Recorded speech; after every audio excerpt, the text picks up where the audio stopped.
3.2 Introduction. As you know by now that counseling is a helping profession. It helps individuals, families, and groups to achieve wellness through remediation and growth, i.e., by weakening their weaknesses and strengthening their strengths.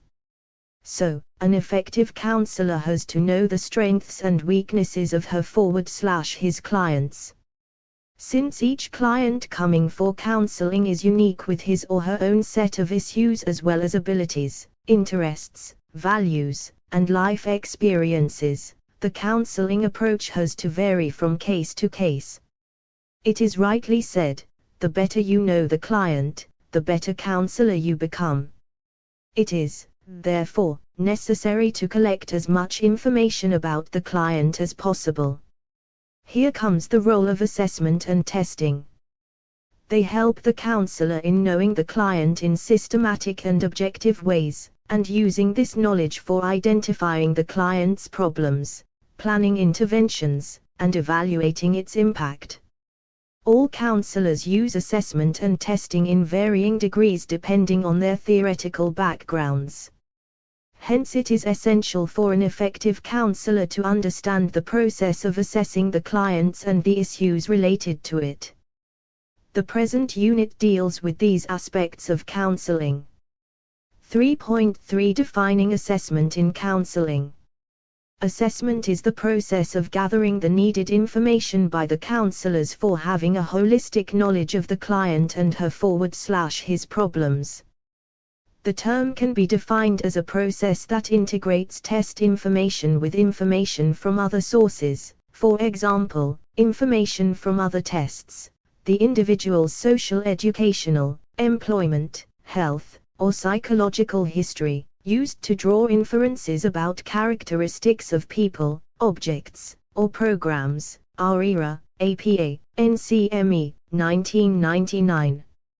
From this definition it is clear that assessment involves collection of data relating to the client from various sources, both direct, client, as well as indirect, family, friends, co-workers, etc., using different formal and informal techniques such as standardized tests, rating scales, observations, and interviews. The latter part of the definition implies that counselors use these data to formulate a comprehensive understanding of the client and the reason for the client seeking counseling services as well as planning intervention.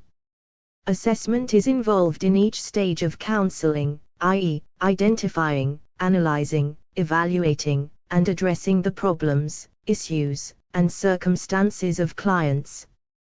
Closely associated with the process of assessment is testing. A psychological test is an objective standardized measure of behavior. Counselors use a variety of tests to know the abilities, aptitudes, interests, and personality traits of their clients. Tests are used so frequently in counseling setups that they are often interpreted as assessments by many people, even by professionals. However, according to the standards for educational and psychological testing laid down jointly by the American Educational Research Association, AEIA, American Psychological Association, APA, and National Council on Measurement in Education, NCME, in America, assessment includes much more than testing. Observations and interviews are also covered under assessments. The difference between assessment and testing is discussed in detail later in this chapter. The term assessment is often used synonymously with appraisal and evaluation. Although appraisal and evaluation may seem like same as assessment in that all of them use various formal and informal methods of data collection, in actuality, they are not, so far as the use of the collected data is concerned. While the goal of assessment is to describe the client and her/his problems, appraisal and evaluation are concerned with making judgments based on the collected data. Thus, while assessment is largely an objective activity, appraisal and evaluation involve subjective judgment. 3.4 Historical overview of assessment practices in counseling. Assessment practices have been an integral component of professional counseling since the very beginning of the 19th century, from the days of Parsons till today. In the first decade of the last century, Frank Parsons, who is regarded as the father of guidance, established the Boston Vocational Bureau to provide assistance to young people in choosing a vocation and to train teachers to serve as vocational counselors. From Parsons' work took birth the guidance movement, which is the forerunner of counseling. In his book Choosing a Vocation, he considered 3 factors to be necessary for the wise choice of a vocation: I. Knowledge of the work, 2. Knowledge of self, and 3. A matching of these 2 based on true reasoning. Thus, he emphasized assessment for helping his clients have an understanding of themselves.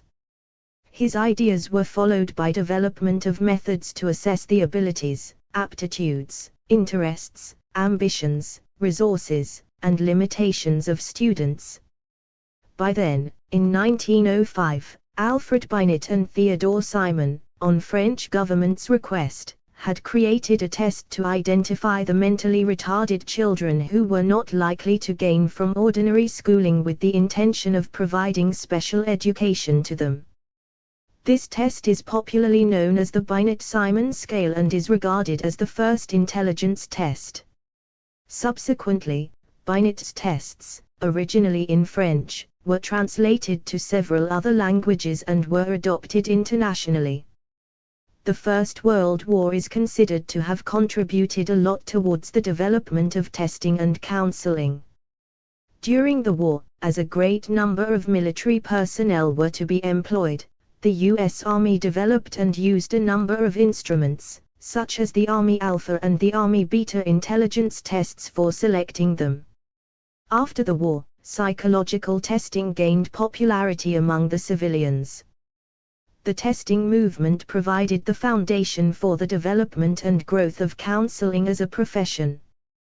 The subsequent years witnessed the development of a number of other intelligence tests, such as those of tests by Charles Spearman and Louis Thurstone based on their own theories, and the famous Wechsler-Bellevue intelligence scale specifically geared for adults by David Wechsler.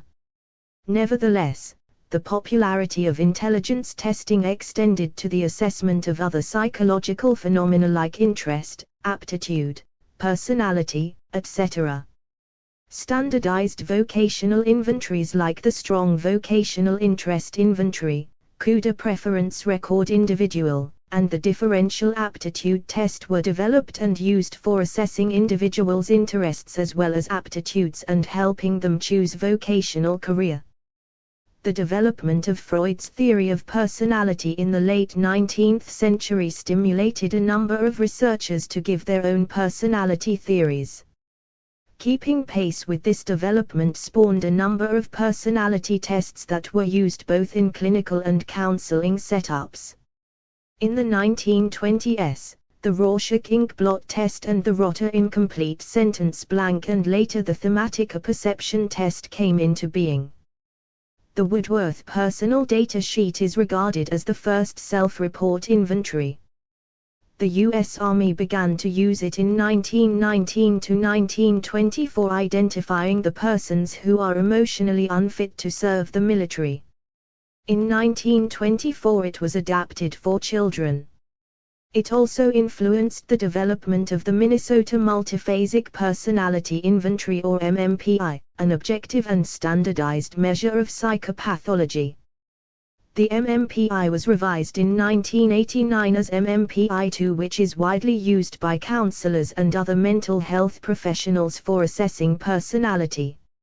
Later on, the Mayan Clinical Multiaxial Inventory appeared in 1977 as a measure of personality issues corresponding with the DSM-3 and gets modified regularly to remain aligned with the revisions of the DSM.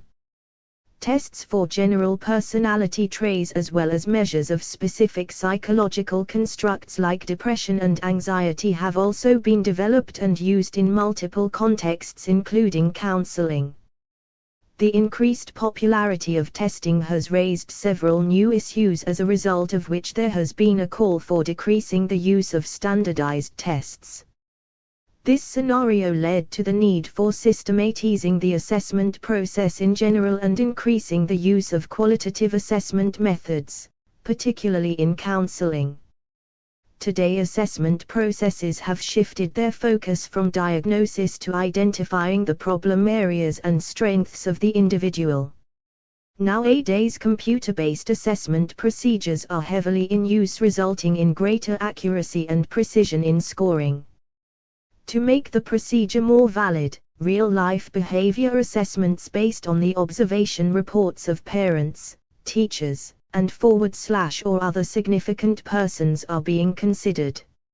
Standards for proper usage of the tests have been prescribed by the American Psychological Association in the form of Standards for Educational and Psychological Testing. The American Counselling Association, ACA, a professional organization of counselors, in Section 5 of its Code of Ethics also deals with ethical guidelines for evaluation, assessment, and interpretation of tests in counseling. Thus, from the above discussion, you can notice that assessment/testing and counseling go hand in hand. 3.5 Differences between assessment and testing. We discussed that assessment involves collection of client-related information from various sources. Techniques of assessment include standardized tests, developmental checklists, rating scales, observation records, case history, interviews, and parent/teacher/peer reports, etc. Thus, they include both standardized and non-standardized instruments. Standardized instruments consistently follow a specific set of rules related to administration, scoring, and interpretation so as to ensure accurate results over a period of time and across populations. Instruments such as intelligence tests, aptitude tests, and personality tests fit this description. Non-standardized assessment may not adhere to a strict set of rules relating to administration, scoring, and interpretation process. Examples are clinical interviews in which, depending upon the personal nature of the interactions and the client's personal needs, the counselor changes the method of interviewing. Very often the terms assessment and testing are used interchangeably. But by definition, assessment includes information obtained from tests and other sources, implying the broader nature of the former. In fact, assessment is not the same thing as testing. It is more than testing. You can know the differences between the two from the table given below. Table 1. Differences between assessment and test. Assessment. Test 1. Assessment is a broader and holistic evaluation covering a wide spectrum of behavior. 1. A test is an instrument that measures a sample of behavior at a specific time. 2. It uses multiple methods of collecting information like observation, interview, rating scales, and case history, etc., as well as testing. 2. It is ordinarily restricted to administering one or more tests. 3. It involves a collection of data from multiple sources, both direct, client, and indirect, parents, teachers, friends, etc. 3. Testing involves a collection of data only from the direct source, i.e., the client based on her/his performance. 4. The assessment uses both formal, standardized, and informal, non-standardized, methods for gathering information. 4. As per the definition given by Anastasi and Urbina, tests are standardized instruments. 5. The contexts of assessment are usually natural. 5. The contexts are usually artificial and controlled. Hence, they have less resemblance with real-world performance. 6. The data collected can be quantitative as well as qualitative. 6. Tests are quantitative measures. 3.6 Necessary conditions for competency to use of assessment and testing in counseling. If we go through the history of testing, we can know that by 1960 standardized testing movement became very popular, in schools, government agencies, and industries. This popularity also led to several misuses of tests, thus making their usage controversial. For example, inappropriate use of tests by inexperienced testers and unwarranted conclusions drawn from the test results raised a number of ethical and legal issues. Despite the criticisms raised against testing, an assessment still remains an integral part of counseling practice. The Council for Accreditation of Counseling and Related Educational Programs, CACUP, in 2009 identified assessment as one of the 8 common core curricular areas, the knowledge and skills of which are required by a counselor for professional competence. CACUP is an independent accrediting agency that assures high-quality, relevant education in graduate counseling programs throughout the United States and other countries. Simply saying, counselors have to receive training and practice in assessment and get a license from their state licensing boards before practicing assessment. Let us discuss the assessment competencies required by counselors. 3.6.1 ACA Code of Ethics. ACA, American Counseling Association, a professional organization of counselors in the United States, has prescribed the Code of Ethics for professional counselors and counselors in training. All counselors who are ACA members are required to practice in agreement with it.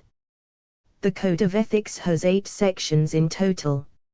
Recognizing the importance of using formal and informal assessments as a part of the counseling process, the Code of Ethics in its 5th section, Section E, deals with the evaluation, assessment, and interpretation. There are guidelines relating to the responsibilities of the counselor during assessment with respect to instrument selection, conditions of administration, scoring, interpretation, diagnosis, and diversity issues. Besides, the rights of clients, including informed consent, disclosure and safekeeping of assessment data, are also covered. The code prescribes that the counselors be trained and competent in using the tests and assessment procedures. Below is given a discussion of some of the guidelines prescribed by the Code of Ethics. General.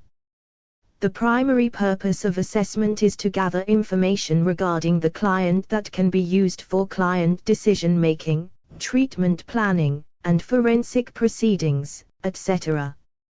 Counselors must prevent themselves and others from misusing test results. The client's right to know the purpose and result of the assessment must be respected. Competence to use and interpret assessment instruments. Counselors must perform only testing and assessment services for which they are competent. They must have a thorough understanding of psychometrics before making decisions based on assessment results. Assessment instruments must be used in the prescribed manner. Informed consent in assessment. Prior to the assessment, counselors must explain to the client about the nature and purposes of the assessment and the specific uses of results. Prior agreements in determining who receives the assessment results are required. Instrument selection. Instruments used for assessment must be reliable and valid. Conditions of assessment administration. Counselors must ensure that assessments are administered under the standardized condition as mentioned in the manual. Unsupervised use of assessment instruments must be discouraged. Multicultural issues / diversity in assessment. Demographic factors such as age, gender, socioeconomic status, caste, race, ethnicity may affect the assessment process. Further, cultural context, language and disability of the clients also need to be considered by the counselor while administering and interpreting the assessment. Scoring and interpretation of assessments. While reporting results, counselors must explain the limitations of the assessment in terms of its validity, reliability, and inappropriateness of the norms due to variations in the assessment conditions. The client's level of understanding and the possible impacts of the results on the client must also be considered. All assessment services must maintain their ethical responsibility to those being assessed.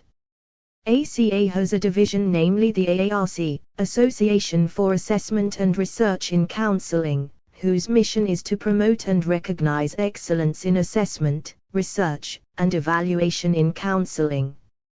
It develops assessment competency standards for various specialty areas of counseling, such as school counseling, marriage and family counseling, substance abuse counseling, multicultural counseling, etc. The Joint Committee on Testing Practices, JCTP, represented by AEIA, American Educational Research Association, NCME, National Council on Measurement in Education, and APA developed the Code of Fair Testing Practices in Education, Responsibilities of Users of Standardized Tests, RUST, and Standards for Qualifications of Test Users. All these suggest guidelines concerning counselors' use of standardized assessment instruments. The RUST statement aims at educating counselors and educators on the ethical use of standardized tests with its set of guidelines relating to the selection, administration, and scoring of tests, as well as interpretation and communication of test results to clients. The Standards for Qualifications of Test Users emphasizes that assessment should be integrated into counseling theory. Counselors need to have knowledge and skill in areas of measurement, test development, administration, scoring, and communication of test results. They need to have awareness about the role of diversity and the legal as well as ethical implications of assessment. All this will promote fairness in assessment practices. Practicing counselors should also be familiar with the competency standards prescribed in these documents. 3.7 Methods of Assessment. You have read that the definition of assessment indicates the use of a broad range of evaluation methods for obtaining data about clients.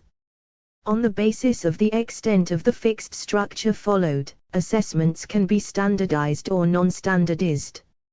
A standardized assessment is one which strictly follows a specific set of rules and guidelines related to administration, scoring, and interpretation.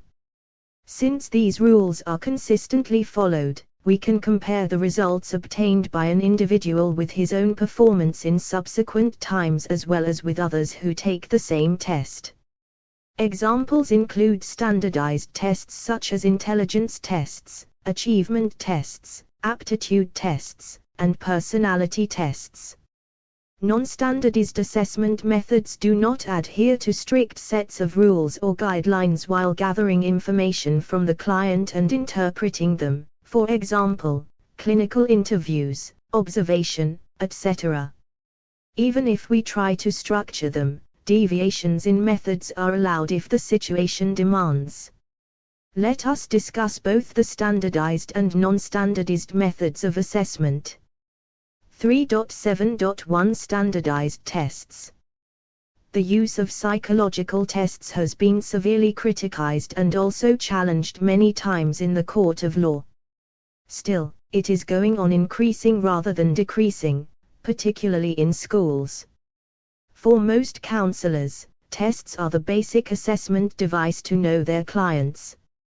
A psychological test, or simply, test, is defined as essentially an objective and standardized measure of a sample of behavior. Standardization means uniformity in the procedure of administration and scoring the test.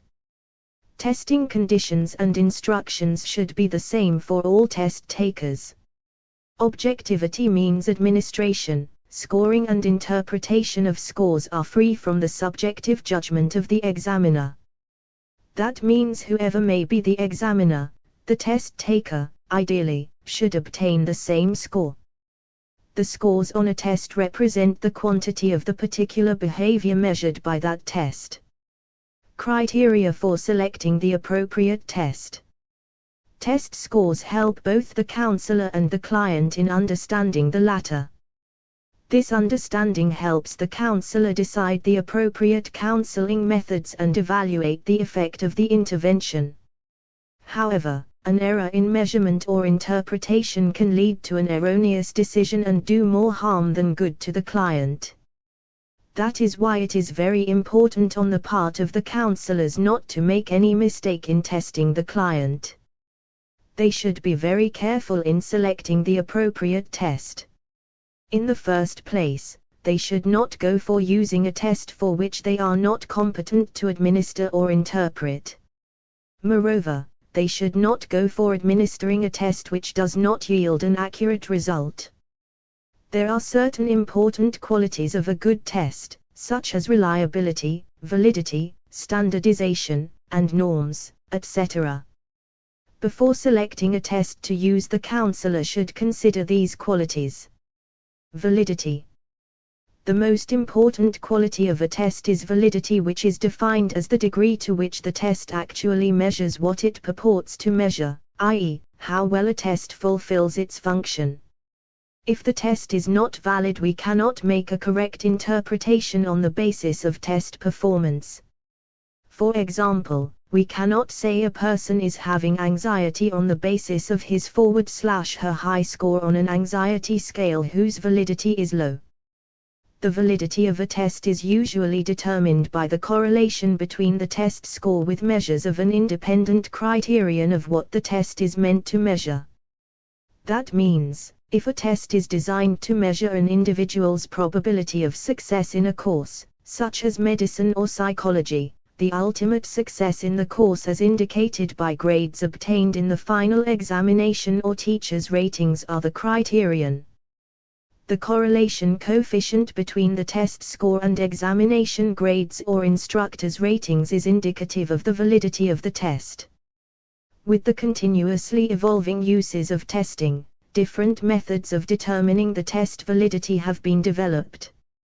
The first type is content validity, which refers to the extent to which the test content is a representative sample of the behavior domain to be measured.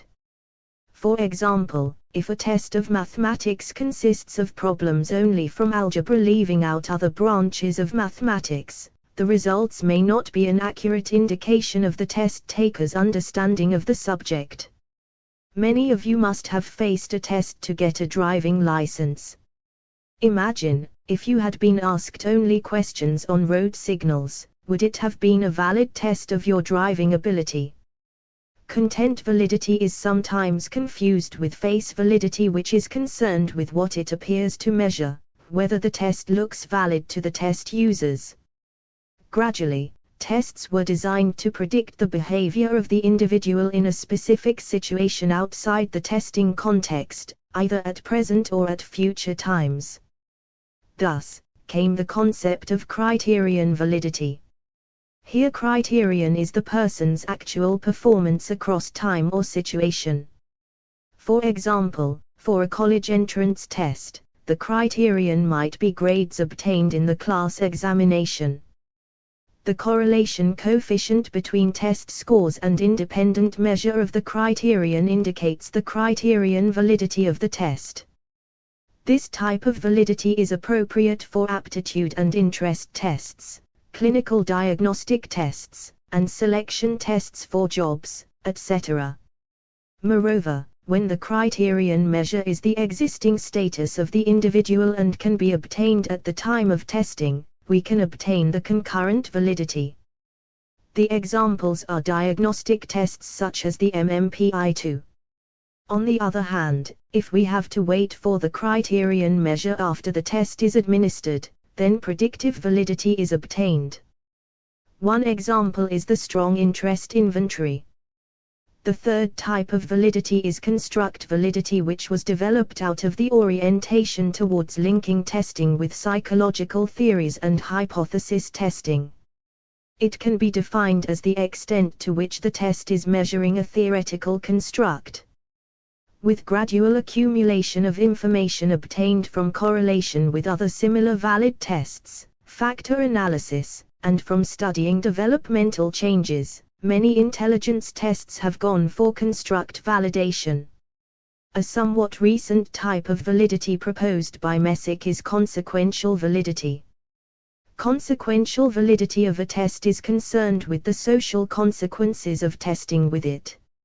It has two components: I. Appraisal of the value implications of the consequences, such as labeling etc., and 2. Appraisal of actual and potential social consequences of applied testing. The after effects may be positive or negative, may be short-term or long-term. For example, positive effects include improved student learning and motivation. On the negative side, it may lead to differential opportunities and treatment on the basis of test results. Thus, consequential validity can be understood as the extent to which there is a lack of differential impact across subgroups, and the presence of positive and absence of negative systemic effects resulting from the testing program. The Sage Encyclopedia of Educational Research, Measurement, and Evaluation, 2018. For instance, results of an intelligence test may lead to biased attitude against children from low socioeconomic background. Reliability. The second major quality to be considered while selecting a standardized test is reliability. If a student obtains a score of 40 on a test of mechanical reasoning today and scores 20 on the same test after a week, we cannot know which score is the correct measure of her/his ability. That is, neither of the scores is dependable. We cannot infer anything about the student's behavior from her/his test scores. For the test to be able to understand the client or make accurate predictions about her/his behavior, must yield fairly consistent result on both the testing occasions. Reliability is a measure of the degree of consistency of scores obtained by the same persons when retested with the same test on different occasions or with different sets of equivalent items. There are several methods of determining reliability. The method which seems obvious from the above definition is the test-retest method. As the name suggests, the same test is administered on a second occasion after a period of time. The correlation between the scores obtained by a group of persons on the two administrations represents the reliability coefficient. In this case, the time gap between the two testing occasions is crucial, because both increases, as well as decreases in test scores, is possible if the interval is too long or too short.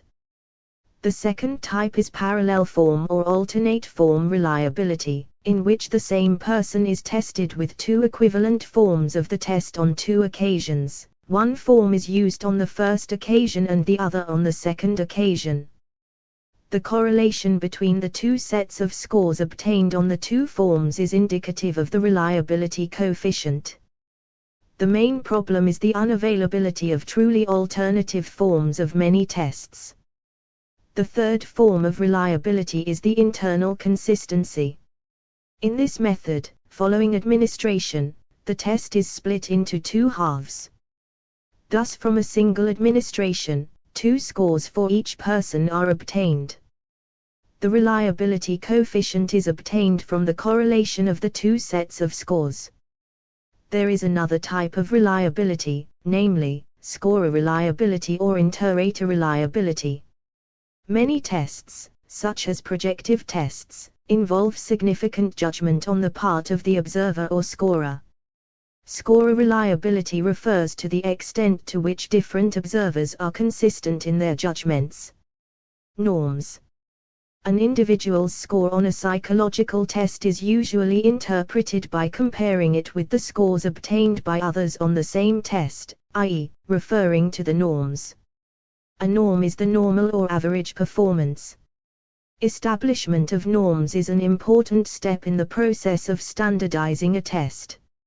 Norms are prepared by administering the test to a large representative sample of the persons for whom it is made. The sample which was used for the establishment of the norm is known as the standardization sample. The average performance, as well as the number of persons obtaining scores, i.e., frequency of scores, of varying degrees of deviation from the average, are computed. A particular individual's performance can be interpreted as average, or above/below the average by comparing it with the norm. The raw scores are transformed into relative scores to achieve the precision of comparison.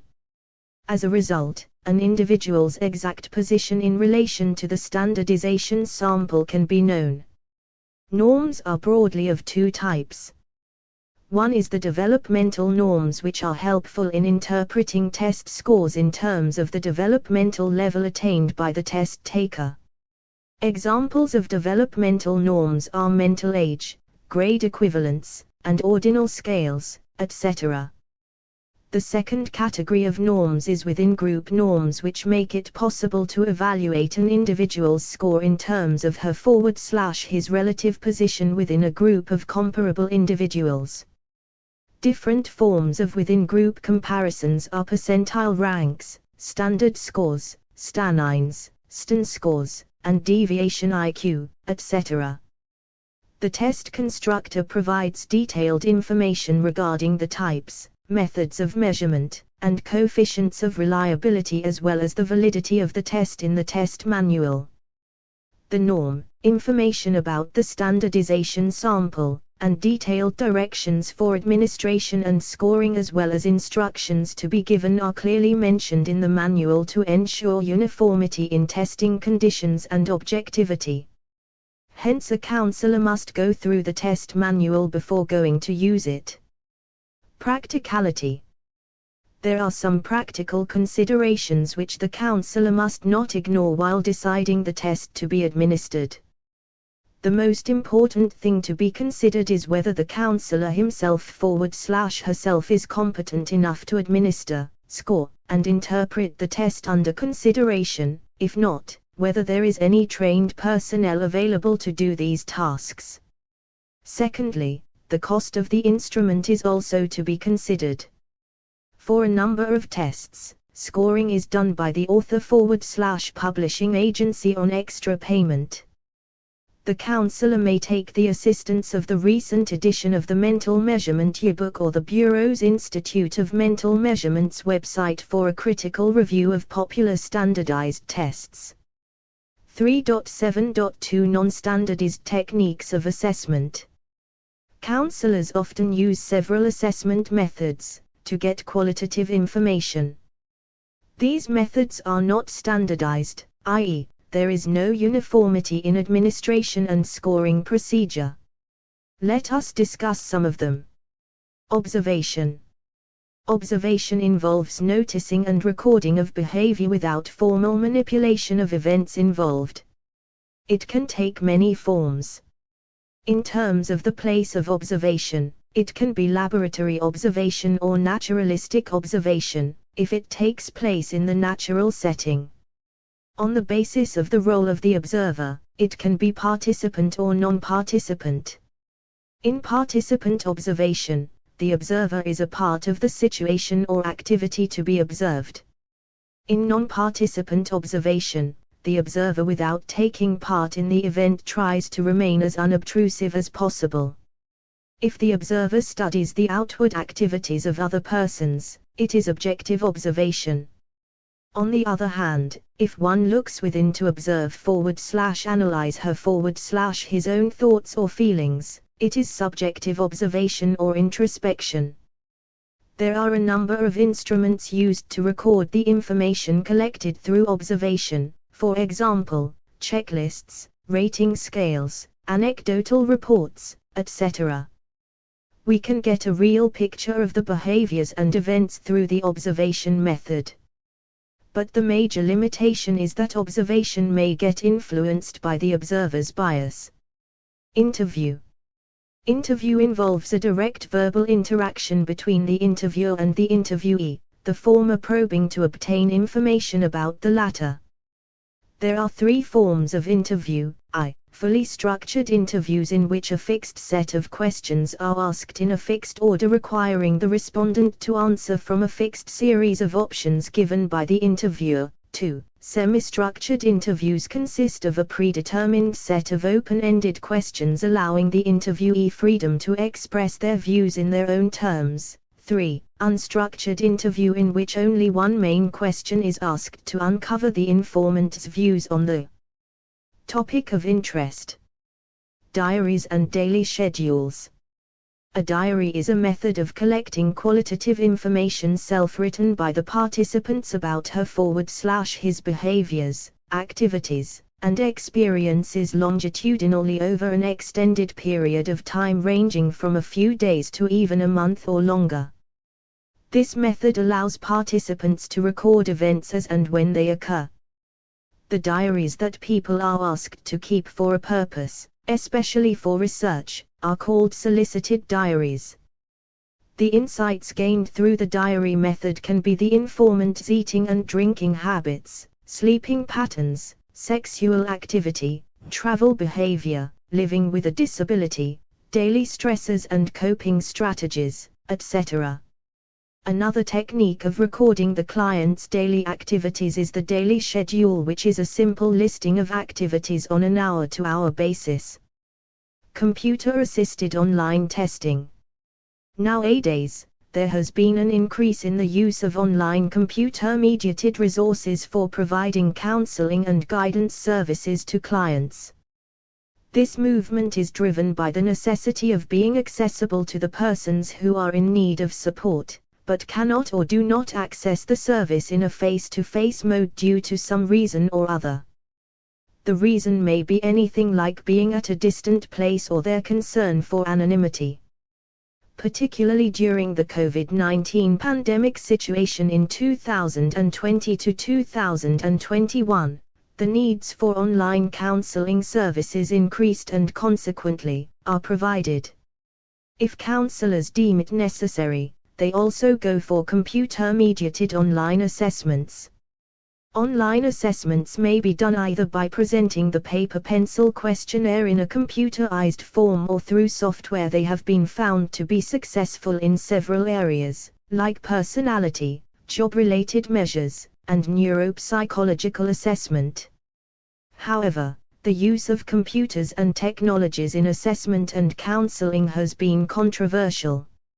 Firstly, the client, and the counselor also, may not have an adequate level of computer literacy. Secondly, it may not be suitable for persons with disabilities. Moreover, it is not clear whether paper and pencil and computer administration of tests would produce equivalent results, thus questioning the validity of the latter. French suggested establishing the equivalency of results from different types of administration for each instrument. Another potential limitation of computer-assisted test administration is that it may also result in errors in scoring. 3.8 Areas of assessment. We can classify the standardized tests into 4 broad types on the basis of the aspects of behavior they measure. They include intelligence, aptitude, achievement, interest, and personality tests. Let us discuss them. 3.8.1 Intelligence. Intelligence testing is one of the major achievements of psychology in the 20th century. And testing movement gradually gathered its momentum, keeping pace with the development of different intelligence tests. Intelligence tests are mostly used by school counseling services. We have already discussed earlier in this unit that the first standardized test was an intelligence test. With the objective of identifying the retarded children in schools, in 1905 Alfred Binet and Theodore developed the first intelligence test, which is popularly known as the Binet-Simon scale. The American version of this test is the Stanford-Binet intelligence test. After the success of the Binet-Simon scale, dozens of intelligence tests were developed and refined. Even the Stanford-Binet test is now in its 5th revised form, SB5. Though originally the Binet test was meant for children, over these revisions, this test has also been modified to be used with adults. The first individual adult's intelligence test happened to be the Wechsler-Bellevue intelligence scale, specifically developed by David Wechsler. The latest revised version of this test is known as the Wechsler Adult Intelligence Scale 4, WAIS 4. Whichsler also developed two other scales, one for school-age children which are now available in its fifth revised form, the Whichsler Intelligence Scale for Children V, WISC-V, and one for preschool children, the Whichsler Preschool and Primary Scale of Intelligence, PSI. The PSI has undergone 3 revisions and now is known as PSI 4. Some other popular individually administered intelligence tests are the Kaufman tests, such as Kaufman Assessment Battery for Children, KABC, the Kaufman Adolescent and Adult Intelligence Test, KITE, and Kaufman Brief Intelligence Test, KBIT, and the Das-Naglieri Cognitive Assessment System, DNCAS, etc. All these above-mentioned tests are individually administered. Group testing started with the use of the Army Alpha and Army Beta during World War I and soon became popular. Examples of some group intelligence tests are the Otis Lennon School Ability Test, ALSAT 7, and the Cognitive Abilities TES, etc. The Ravens Progressive Matrices is another popular nonverbal intelligence test which can also be administered in the group. Some tests have also been developed in India. Examples include CIE Verbal Group Test of Intelligence, Uday Shankar, Group Test of General Mental Ability, Esjalata, Group Test of Intelligence, Prayag Mehta, BAPCH's Battery of Performance Tests, and Draw a Man Test by Pramila Patak, etc. There are also some Western tests adapted for use in India. For example, the Mullins Intelligence Scale for Indian Children is an Indian adaptation of the WISC by Arthur J. Mullin. The WAIS-4 has been adapted and standardized in India by Pearson in the name of WAIS-4 India. The Das-Naglieri Cognitive Assessment System is also suitable for use in India. 3.8.2 Aptitude. Since most intelligence tests measure primarily verbal abilities, numerical abilities, and abstract reasoning, they are of limited use in counseling, particularly in vocational and career counseling. Hence, special aptitude tests were developed to supplement the global intelligence tests. Aptitude refers to special abilities in a particular field, indicating a specific type of skill or knowledge. Counselors use aptitude tests for career counseling, curricular planning in schools, helping employers in personnel selection and on-the-job training. Aptitude tests make prediction about the testee's future success. If we are interested in predicting academic success, we have to administer a scholastic aptitude test. If we are going to predict success in a particular job, we have to measure the individual's aptitude in that particular vocational skill needed for carrying out the job. There are special aptitude tests which measure an individual's potential ability to achieve proficiency in a specific type of job. They use a single specific ability.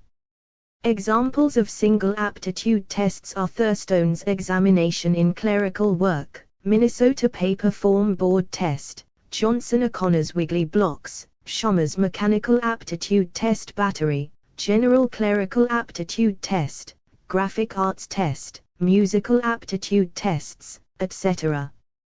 However, special aptitude tests have lost their popularity to some extent as multi-aptitude batteries are now available. These batteries consist of a number of subtests, each measuring a different aptitude. Thus, these batteries allow us to compare the potential of the individual across a variety of areas with one test. Counselors use these subtest scores to examine the person's suitability for vocations that require different skills in varying combinations. Some of the popular aptitude test batteries are the General Aptitude Test Battery, the Differential Aptitude Test, the Armed Services Vocational Aptitude Battery, the Multidimensional Aptitude Battery, etc. There are also aptitude tests that predict academic success. Famous among them are the Scholastic Assessment Test, SAT, the Graduate Records Examination, GRE, and the Graduate Management Admission Test, GMAT, etc. These tests are used for admission, placement, and counseling of college students. 3.8.3 Interest.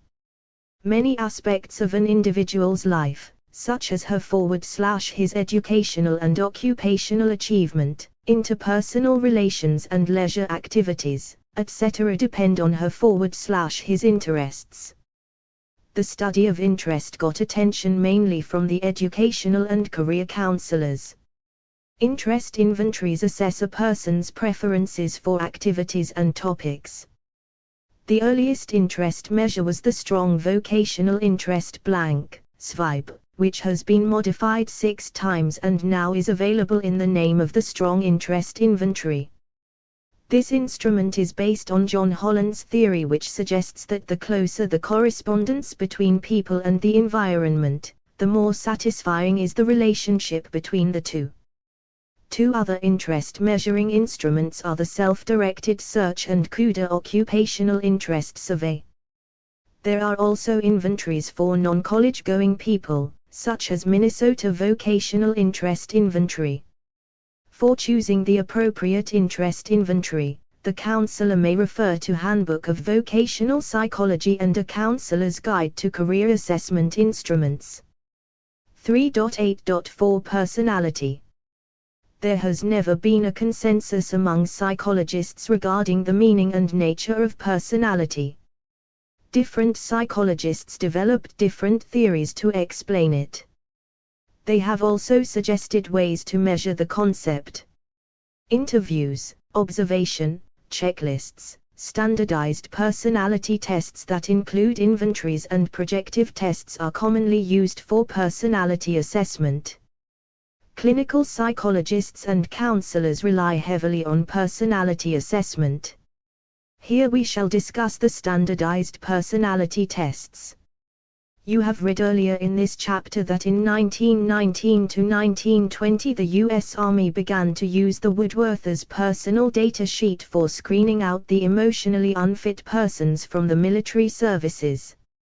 It required the respondent to answer themselves a number of questions about common psychopathological symptoms. The number of symptoms reported was counted to give the score. Soon after the First World War, civilian forms of it were developed. Nevertheless, the personal data sheet is regarded as the first self-report inventory. Since then, several personality inventories have been developed. The first among them was the Minnesota Multiphasic Personality Inventory, MMPI, developed in the 1930s and later in 1989 and 1992. The revised versions, i.e., the MMPI-2 and the MMPI-A, adolescent form, also came out. Today, it is one of the most frequently used and most researched clinical testing instruments. Some well-known widely used personality inventories for use with normal people are the 16 Personality Factor Questionnaire, 16PF, the California Psychological Inventory, CPI-3, the Edwards Personal Preference Schedule, EPS, the Myers-Briggs Type Indicator, MBTI, the revised Neo-Personality Inventory, NEO-PIR, and the Neo-FFI, etc. These self-report inventories are easy to administer and score, and have good psychometric properties, but are susceptible to social desirability effect as the respondent can lie. A second approach to the assessment of personality is projective tests, in which the task for the test taker is unstructured. It is believed that these tests fathom the deeper aspects of personality and the client cannot fake. The Rorschach ink blot test, developed in 1921, was the first significant projective test. It is still one of the most widely used tests in clinical and counseling setup. Some other projective tests are the Thematic Apperception Test, the Children's Apperception Test, the Rotter Incomplete Sentences Blank, and the CIS ink blot test, etc. However, these tests are difficult to administer, score and interpret, though attempts have been made to standardize them. 3.8.5 Achievement. Achievement tests measure the outcomes of the instruction given in a subject or task. The results of achievement tests are used for making educational and career decisions. Traditionally, schools were relying on teacher-made achievement tests for these purposes. These tests were mostly essay-type tests and content-specific. But they were time-consuming and less reliable due to a lack of agreement among examiners in grading them. These issues were answered by replacing essay-type questions with objective multiple-choice items. The first standardized achievement test was developed by Thorndike. A number of carefully constructed achievement tests with more general educational objectives have been developed and used for distinct purposes. With these tests, it is now possible to compare the test taker with a wider sample. There are general achievement batteries like the Stanford Achievement Test, the Metropolitan Achievement Tests, the Iowa Tests of Basic Skills, and the Wide Range Achievement Test, etc., which are used for measuring basic skills in schools. Professionally oriented achievement tests, such as the National Teacher Examination, the National Counselor Examination, and the Organizational Achievement Test, for secondary school teachers by Prater-Barshama, etc., are used to ensure a minimum level of competency among the persons in the respective profession. 3.8.6 Neuropsychological testing. Neuropsychological assessment primarily draws inferences about the functioning of the brain underlying behaviors shown by a person under structured conditions. Neuropsychological assessments cover a range of sensory, perceptual, motor, intellectual, and emotional functioning. The obtained information can provide clues about structural and functional brain defects. Examples of neuropsychological tests include the Bender Gestalt test, the Luria-Nebraska Neuropsychological Battery, the P.G.I Battery of Brain Dysfunction, the PGI Memory Scale, REM's Neuropsychological Battery, and the DNCAS, etc. 3.9 Issues in assessment. Assessment in counseling is as crucial an issue as controversial. If counselors do not have adequate assessment skills, they may overlook or underestimate important client-related information. The most controversial issue is related to the use of tests. For example, while testing culturally different clients, the counselor must consider the appropriateness of the test for such a diverse population. Interpretation and scoring must be done with utmost care. While interpreting the scores of such people, the test administrator has to be very careful, otherwise, the validity of the test will be at stake. Use of unreliable and invalid test results can make more harm than good to the client. The socio-cultural context needs to be taken into account while interpreting the test findings. Counselor needs to be aware of the adverse effect of labeling of the client based on test scores. Especially in case of intelligence test, one may get labeled as being less intelligent or dull or good for nothing, etc. based on low scores.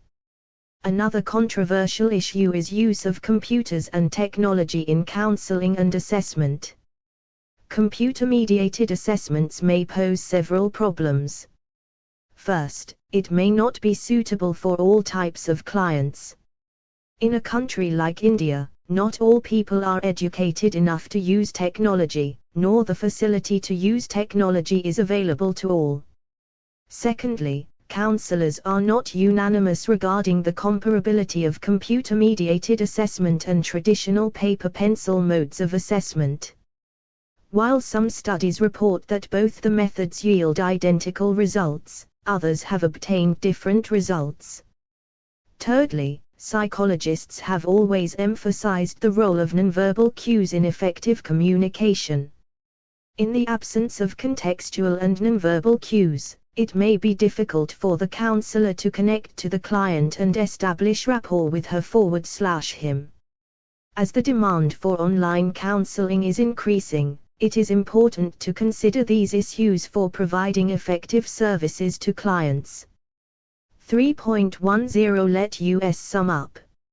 Assessment is the process of gathering the needed information from various sources by the counselors for having holistic knowledge of the client and her/his problems. Though tests and assessments are often used as the same, in fact, they are not. Assessment is a broader term which includes both standardized and non-standardized instruments. Standardized instruments consistently follow a specific set of rules related to administration, scoring, and interpretation. Tests are standardized measures of behavior. While choosing to use a standardized test, a counselor should consider its validity, reliability, and availability of local norms. Non-standardized assessment methods do not adhere to strict rules of gathering information and interpreting them, for example, observation, clinical interviews, diaries, and daily schedules, etc.